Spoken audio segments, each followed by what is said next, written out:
بسم الله الرحمن الرحيم আপনাদের সকলকে জানার মহলের পক্ষ থেকে আন্তরিক মোবারকবাদ, শুভেচ্ছা ও প্রাণঢালা অভিনন্দন। প্রিয় দর্শক, আজকে আমরা আলোচনা করব দুরূদ শরীফে একজন বোনের জিন্দেগি কিভাবে বাঁচালো, তার ক্যান্সার রোগ কিভাবে দূর করলো। এক বোন বলতেছে যে তার একজন বান্ধবী ছিল, সে খুবই হাসি খুশি জীবন যাপন করছিল। তার দুটি ছোট ছোট ছেলে মেয়ে আছে। তার হঠাৎ করে অসুস্থতা বেড়ে গিয়েছে। এরকম অসুস্থ যা বেড়েই যাচ্ছে, কমতির কোনো নামগন্ধ নেই। সে দিন বদিন দুর্বল হয়ে যাচ্ছে, এমনকি তার মাথার চুল পর্যন্ত পড়ে গিয়েছে। এই অসুখকে বলা হয় ক্যান্সার।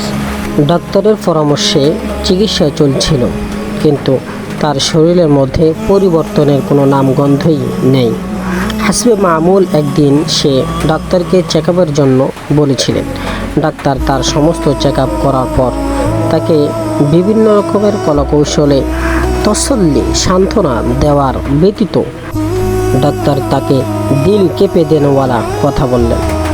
তাকে বলতেছেন যে আপনার কাছে বেশি থেকে বেশি 6 মাস সময় আছে। আপনাকে ঔষধ বড়ি দিয়ে দেওয়া হলেও বেশি থেকে বেশি আপনি 8 মাস জীবিত থাকবেন। এই কথা শোনার সাথে সাথে সে চিন্তায় পড়ে গেলেন এবং পেরেশান হয়ে গেলেন। কান্না করতে করতে ঘরে প্রবেশ করলেন। এসে আমাকে ফোন করল এবং আমাকে বিস্তারিত সব কিছু খুলে বলল। ফোনের মধ্যে আমার সাথে কথা বলছে এবং অঝরে কান্না করছে। সে মোবাইল বন্ধ করে দিল। আমি অতিষ্ঠ হয়ে গিয়েছি, খুবই চিন্তা এবং টেনশনের মধ্যে পড়ে গেলাম। খুবই দ্রুত তার ঘরে রওনা দিলাম। গিয়ে দেখতেছি সে তার ছোট ছোট ছেলে মেয়ের দিকে তাকিয়ে অঝরে কান্না করছে, খুবই কান্না করছে। আমাকে দেখিয়ে বলল যে তোমার যখন কোনো শক্ত বড়ই বালা মুসিবত চলে আসে, যদি পেরেশান হয়ে যাও, তখন তুমি কি করো? তখন আমি তাকে সাথে সাথে বললাম যে তুমি দুরূদ শরীফের আমল করো, বেশি বেশি দুরূদ শরীফ পাঠ করো, নবী করিম সাল্লাল্লাহু আলাইহি সাল্লাম এর উপরে দুরূদ পাঠাও। কিছুদিন পর তার শরীরের মধ্যে সে একটু ভালো অনুভব করতে লাগলো। সে সুস্থ হয়ে যাচ্ছে, সুস্থ হয়ে যাবে, এরকম অনুভব দিলের মধ্যে আসছে। 6 মাস পর সে আমাকে ফোন করলো। এর মধ্যে তো কথাবার্তা চলছেই এবং সে খুব কান্না করছে। আমাকে বলছে যে আজকে আমার আবারও টেস্ট অর্থাৎ পরীক্ষা করার সময় চলে এসেছে এবং অঝরে কান্না করছে। আমি তাকে সান্ত্বনা দিলাম এবং বললাম যে নবী করিম সাল্লাল্লাহু আলাইহি সাল্লাম এর উপরে দুরূদ পড়ো এবং ডাক্তারের কাছে চলে যাও। ইনশাআল্লাহ তোমার সাথে আল্লাহ পাক রব্বুল আলামিন খুবই ভালো মুআমালা করবে। ডাক্তারখানায় চলে গেলেন এবং সম্পূর্ণ চেক আপ সে করে ফেলল। ডক্টর বললেন যে আপনার রিপোর্ট আসতে 10 ঘন্টা দেরি হবে, আপনাকে এই পর্যন্ত অপেক্ষা করতে হবে। রিপোর্ট আসার পর ডাক্তার সাহেব তাকে বললেন যে আপনাকে আরও 3 ঘন্টা অপেক্ষা করতে হবে। এর মধ্যেই ল্যাব টেস্টওয়ালারা তার সামনে দিয়ে যাচ্ছিল এবং তাকে দেখে একদম থেমে গেলেন। জিজ্ঞাসা করলেন আপনার নাম। তিনি নাম বললেন এবং বললেন যে আপনার স্বামীর নাম কি অমুক? জি হ্যাঁ। তখন তারা একে অপরে কানাকষি করতে লাগলো, কি যেন বলতে লাগলো এবং বললেন যে আসুন আপনি আমার সাথে ডাক্তারের সাথে চেম্বারে চলুন। ডাক্তার সাহেব তার পুরনো রিপোর্ট এবং নতুন রিপোর্ট একসাথে জমা করলেন এবং একবার তার দিকে তাকাচ্ছেন, একবার পুরনো রিপোর্ট, একবার নতুন রিপোর্ট দেখছেন। ডাক্তার সাহেব বললেন যে আপনি কি অন্য কোথাও চিকিৎসা করছেন? সে বললেন যে না, আমি এখান থেকে চিকিৎসা করাচ্ছি। আচ্ছা, আপনি কি অন্য কোথা থেকেও কোনো ইনজেকশন বা ঔষধ ব্যবহার করতেছেন? জি না, আমি এখান থেকেই চিকিৎসা নিচ্ছি এবং এখানকার ঔষধই সেবন করছি। ডক্টর সাহেব কী হয়েছে? আপনি আমাকে কনফিউজ কেন করছেন?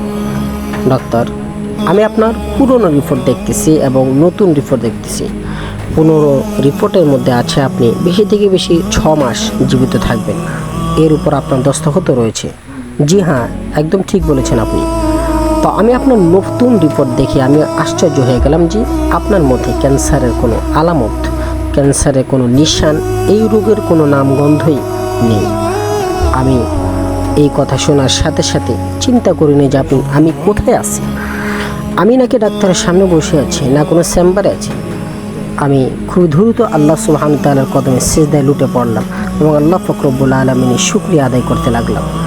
ডাক্তার সাহেবরা আমার এই কর্মকাণ্ড দেখে হয়রান হয়ে গেলেন। আমাকে পুরো বিস্তারিত ঘটনা খুলে বলতে বললেন।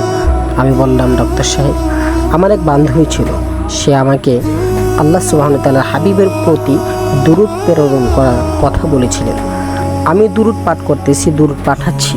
প্রতিদিন শোয়ার পূর্বে আমি 300 বার দুরূদে পাক পাঠ করে নবী করিম সাল্লাল্লাহু আলাইহি সাল্লামের উপরে হাদিয়া বকশিশ করতাম। আজকে আমি 6 মাস পরে পুরো সুস্থ হয়ে গিয়েছি। আমি ঘরের কাজকর্ম আলহামদুলিল্লাহ খুবই ভালো সুন্দর করে করছি। আমি আমার ছেলে সন্তানের দেখাশোনাও খুব ভালো করেই করছি। প্রিয় দর্শক, নবী করিম সাল্লাল্লাহু আলাইহি ওয়াসাল্লাম এর হাদিসে মুবারকা থেকে জানা যায় যে ব্যক্তি নবী করিম সাল্লাল্লাহু আলাইহি ওয়াসাল্লাম এর উপরে একবার দুরূদ পাঠ করবে, আল্লাহ সুবহানাহু ওয়া তাআলা তার উপরে 10টি রহমত বর্ষণ করবে। দর্শক, আপনার আমার জিন্দেগির মধ্যে যদি এরকম কোনো পেরেশানি বালা মুসিবত থেকে থাকে, তাহলে আসুন আমরাও আল্লাহ পাক রব্বুল আলামিন এর হাবিবের উপরে প্রতি রাত 300 বার দুরূদে পাক পাঠ করে বকশিয়া দিয়ে দিই। 300 বার দুরূদে হাদিয়া রাসূল সাল্লাল্লাহু আলাইহি সাল্লাম এর রওজা মুবারকে পাঠিয়ে দিই। এরকম অহরহ ঘটনা আপনার আমার সামনে থাকা তাকের উপরে কিতাবের মধ্যে রয়েছে। আল্লাহ সুবহানাহু ওয়া তাআলা দুরূদে পাকের বদৌলতে অনেক মানুষকে অনেক রকমের বালা মুসিবত থেকে হেফাজত দান করেছেন। অবশ্যই একিন এবং বিশ্বাসের সহিত যদি আমিও এই দুরূদের আমল করি, আল্লাহ সুবহানাহু ওয়া তাআলা আমাদেরকে এই বালা মুসিবত থেকে হেফাজত দান করতে পারেন। আমিন। প্রিয় দর্শক, যদি নিঃশ্বাস সাথে থাকে তাহলে দেখা হবে অন্য কোনো ভিডিওতে। আসসালামু আলাইকুম ওয়া রাহমাতুল্লাহি ওয়া বারাকাতুহু।